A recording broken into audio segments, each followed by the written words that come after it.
Hi everyone, my name is Denise Lopez, and today we'll be discussing Alzheimer's disease. So starting off with, what is Alzheimer's? So Alzheimer's is the most common cause of dementia. So in general terms, it's the loss of memory, if one may say. And typically an individual who is suffering with Alzheimer's disease, they started off with a very mild case of it where they're forgetting little things and maybe are not able to perform their daily duties in life as normal because things such as driving become difficult.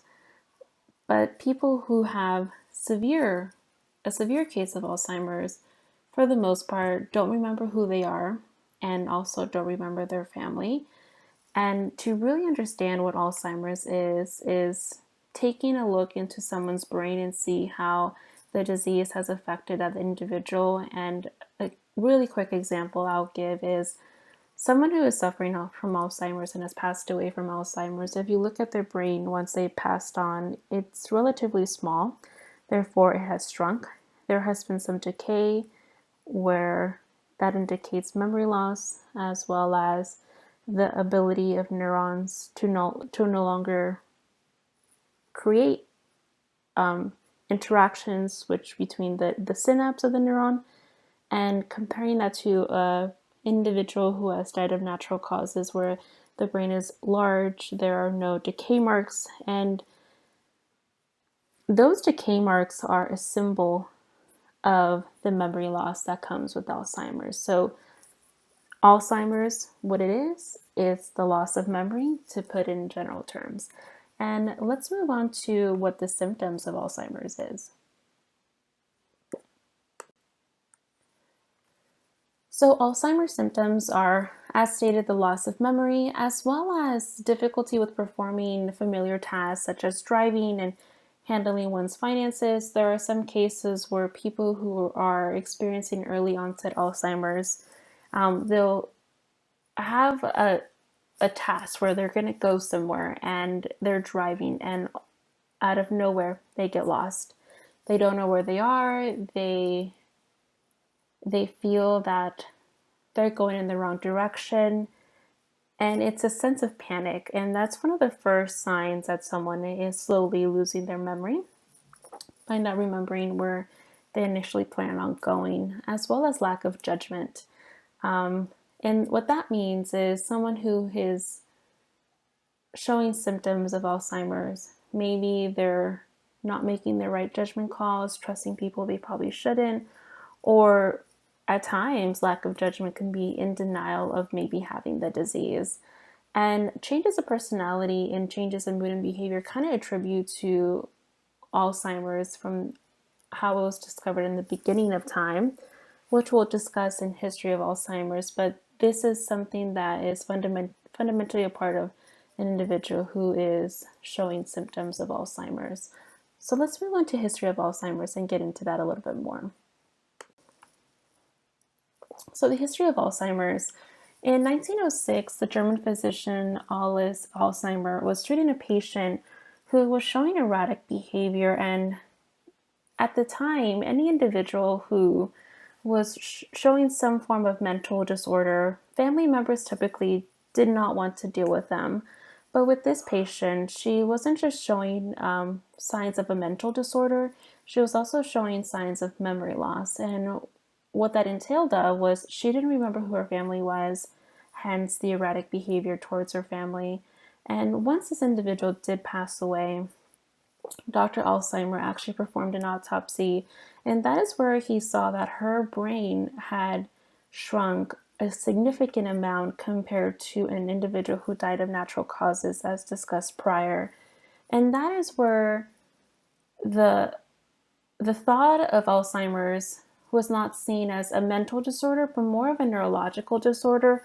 And though in 1906 it wasn't seen as a neurological disorder rather than a mental disorder, with time that had changed. And kind of going over this really quick in regards to the history of it. So Alzheimer's disease was actually coined first in one of Dr. Alzheimer's colleagues' books. Dr. Emil Kriplin, he wrote a book about psychiatry, and also discussed this disease that entailed of this sort of memory loss and the forgetting of an individual and a forgetting of who their friends and family were. And significant strides were made when two German researchers and doctors as well, Max Knoll and Ernest Ruska, invented the electron microscope, allowing people to see more in depth the decay that went on with the brain when researchers looked into that. Besides just looking at it from a general standpoint, you could see more in depth as to the margins and the decay that was creating and how there was some form of tangles being created, the loss of neurons and the loss of connections being made through the synapse. And one of the key things that came from the history of Alzheimer's is the advancements that eventually came along with it. So, as stated prior, this was viewed as a mental disorder, and it wasn't until neurologist Robert Kraft identified Alzheimer's as a form of dementia and a form of neurological disease that affected individuals, as well as the time where he coined this. There was research actually being conducted in where the beta amyloid protein was identified as one of the markers of the degenerative disease, and how this specific protein was causing a significant loss in a person's memory, and it sped up that memory loss, as well as the tau protein, which is another significant component of the tangles when performing a pathology marker to see if the individual who may have passed had Alzheimer's disease. And to top it off, one of the most significant research advances that was done was in 1987 when the first trial was conducted, and that will bring us to the treatment of Alzheimer's. So in 1993, the FDA approved Tacrin, which is Cognex, which is the first drug to specifically treat Alzheimer's. And granted, Alzheimer's cannot be treated. There is no cure for it. It can delay the severity of what Alzheimer's can become. And there is some promise with that, but in some ways, the delay is essentially the delay in the inevitable. What we really need is a full-on cure, but it's going to take time to truly get to that point where an individual can be cured of Alzheimer's. But on the bright side of all this is that, yes, in 1993, the FDA approved the first medication to treat Alzheimer's, but 10 years later, or within that 10-year span, the FDA has also approved 4 additional drugs.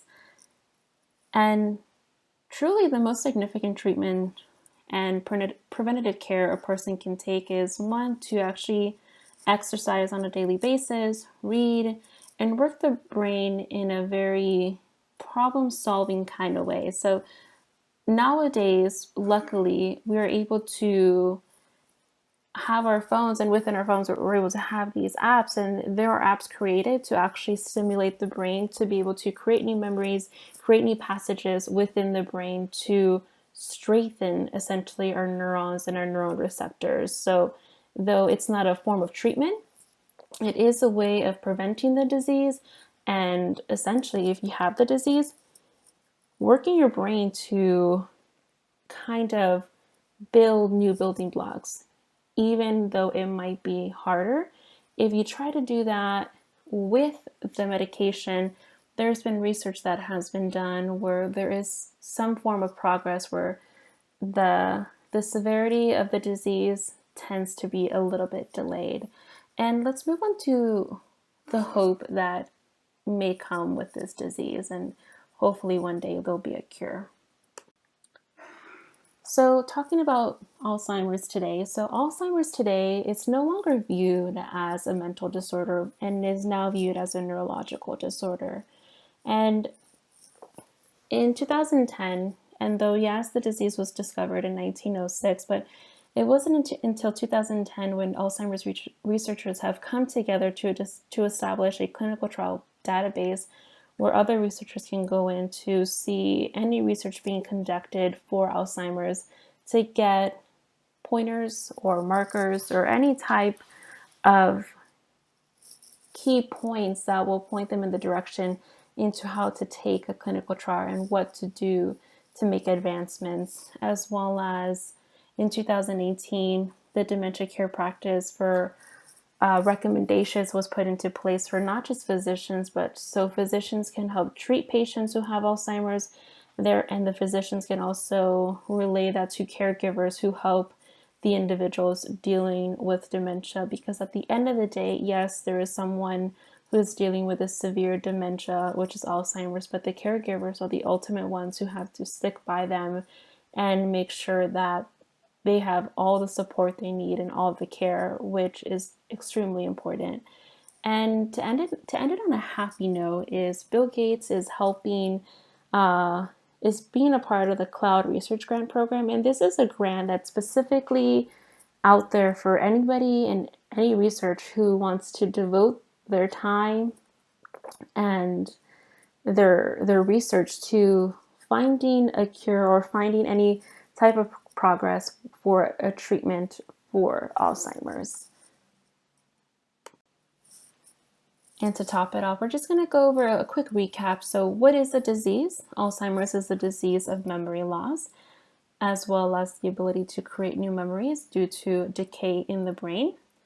Who discovered Alzheimer's? Dr. Alzheimer's was the one who discovered Alzheimer's in 1906 when he was treating a female patient who showed a mental disorder of erratic behavior and also memory loss.